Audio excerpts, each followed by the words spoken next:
Alors là, on est en direct sur BFM. Il y a Macron qui est à Whirlpool. Et vous savez ce qu'il a demandé pour parler aux salariés? Il a demandé un hygiaphone. Vous vous rappelez un hygiaphone? Pas un mégaphone, hein, un hygiaphone pour parler proprement, pour prendre une certaine distance avec les salariés. Emmanuel Macron demande un hygiaphone. Raté, raté Emmanuel, complètement raté.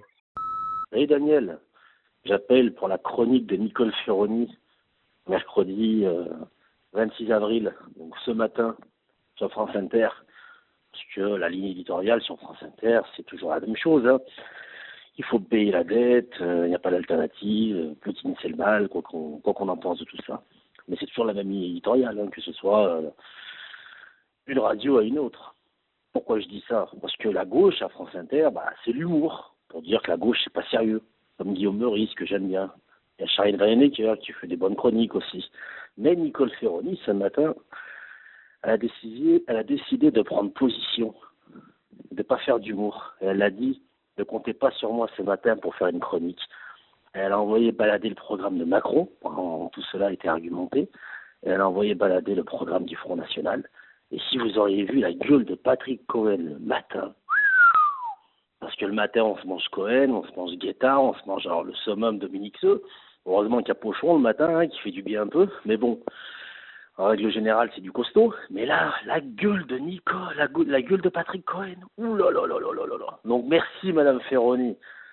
Nicole Ferroni, ça m'a fait plaisir. Ne comptez pas sur moi ce matin pour faire une chronique et faire le front républicain. On ne dirait pas, mais il faut avoir du courage. Parce que qui sait, hein, l'année prochaine, ça se trouve, elle fera plus sa chronique le matin. Et ça fait vraiment plaisir de voir des gens qui prennent position, contrairement aux chiens de garde, qui ont besoin de défendre l'ordre établi pour pouvoir garder leur emploi. Donc voilà. Merci Madame Ferroni. Bonne fin de journée. Ciao. Bonjour les amis, je voudrais aujourd'hui partager ma joie avec vous. Je suis tellement emplie de bonheur. Mes 2 poulains favoris en tête de course aux élections, du rêve. Je suis quelqu'un de très joueur, vraiment très joueur, c'est ma passion favorite. Et là, s'offre à moi un parc d'attractions, c'est génial. Avec la non-séparation des banques de M. Macron, la haute finance va pouvoir spéculer avec mes économies. Je vais moi aussi participer au jeu.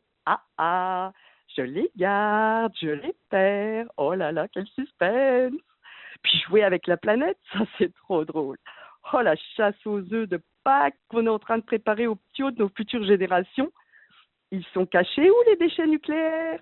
Dans un bunker? Sous la terre? Dans la mer? Dans l'espace? Oh la tronche de nos gamins quand ils vont découvrir ça. Dommage qu'on ne pourra pas voir leur réaction. Et puis de se dire qu'à tout moment, on a une centrale qui peut péter. Ou quand, ça on ne sait pas, mais le risque ne nous effraie pas et puis ça fait monter l'adrénaline. Bon, il y a quelques nuages qui nous empêchent de jouer pleinement, comme Trump par exemple, qui ne voudrait plus signer les accords TAFTA, alors qu'en toute légalité, on aurait pu mettre directement le glyphosate dans nos sandwichs. Excellent! Mais bon, ça c'est un détail. On va déjà tous jouer ensemble pour niquer la planète. Allez, saltimbanque! Avoir un projet commun, ça, c'est sympathique. Quand je pense que l'autre nous proposait un monde de paix, sortir de l'OTAN et de la guerre, quel ennui, un monde sans conflit. Et puis, tout investir pour une planète propre. Attends, on a un jouet, on en dispose, on peut le casser, non? Bon, voilà les amis. Daniel, comme tu le dis, hein, c'est Cabert et Pamoli en direct. Et se tenir bien droit et puis ne pas fléchir, ne pas mouiller comme tu dis, parce que là ça va être chaud. Et en plus, bonne surprise pour moi, Guadeloupéen exilé à Londres, de trouver que M. Macron et sa clique sont arrivés en tête en Guadeloupe. Ça fait, même le dire là comme ça devient un peu étrangleur, je dirais. Mais bon, résistons, restons debout. Debout de concombre, debout de piquant. C'est Mounla qui savent. Et puis nous, les Antillais, le réveil, le sursaut, on attend. Et on espère que les 5 prochaines années,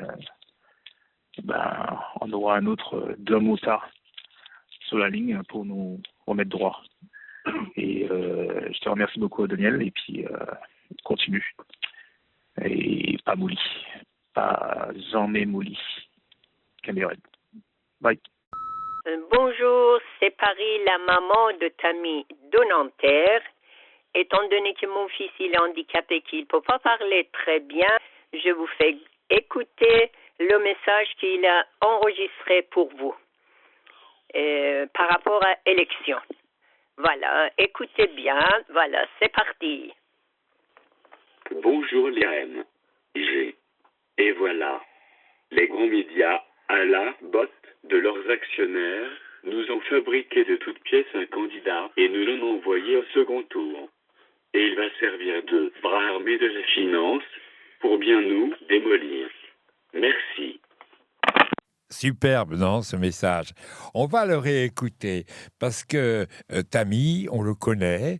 On avait fait il y a pas mal de temps un sujet avec lui. C'est un monsieur qui est un handicapé, qui vit avec, vous avez vu, sa maman, et qui parle par l'intermédiaire d'une machine. Mais ça ne l'empêche absolument pas d'avoir des points de vue très pointus, de piger, d'être documenté et réécouter bien son message. Bonjour l'IRM, et voilà, les grands médias, à la botte de leurs actionnaires, nous ont fabriqué de toutes pièces un candidat et nous l'ont envoyé au second tour. Et il va servir de bras armé de la finance pour bien nous démolir. Merci. Voilà, merci Tammy, et merci pour tous les messages que vous avez laissés dans la boîte vocale de la base si j'y suis, au 01 85 08 37 37, toujours autour, évidemment, du thème presque unique qui nous harcèle et qui nous travaille et qui nous hante actuellement. Voter nul, voter blanc, voter pas voter, voter contre le Front National, voter pour le Front National, etc. Enfin bon. Et pour le Front National, on en a pas. Ah si, il y a eu un message, mais sur les forums. Mais visiblement, ça fait partie de ces trolls du Front National qui passent des messages comme ça sur les forums. En tout cas, voici encore quelques messages parmi ceux que vous avez laissés dans la boîte vocale de la base si j'y suis au 01 85 08 37 37. Salut à tous, merci beaucoup à l'auditeur qui m'a répondu par rapport à l'abstention. Alors moi après je m'interroge parce que du coup l'abstention c'était 22% au premier tour et les bulletins blancs c'était 1,78% des suffrages et les nuls c'est 0,77. Donc je me demande quel est le plus intéressant, qu'est-ce qui va avoir le plus de poids, si c'est de s'abstenir ou de voter blanc, parce que finalement le vote blanc est ultra minoritaire quand même. J'ai peur que ça fasse pas bouger grand-chose. Voilà. Bon, en tout cas, moi j'ai trouvé la solution pour le dilemme des gens voter Macron ou pas Macron, tout ça. C'est que moi je vote par procuration. Du coup, je pourrais à la fois voter blanc et aller à la pêche. Ciao. Alors un truc à ne pas louper, quoi. C'est la série documentaire sur France Culture, cet après-midi de ce mercredi 26 avril. Donc entre 17h et 18h, vous réentendrez ainsi une émission qui fut diffusée la première fois lors du 40e anniversaire du 25 avril 1974 de la Révolution des œillets.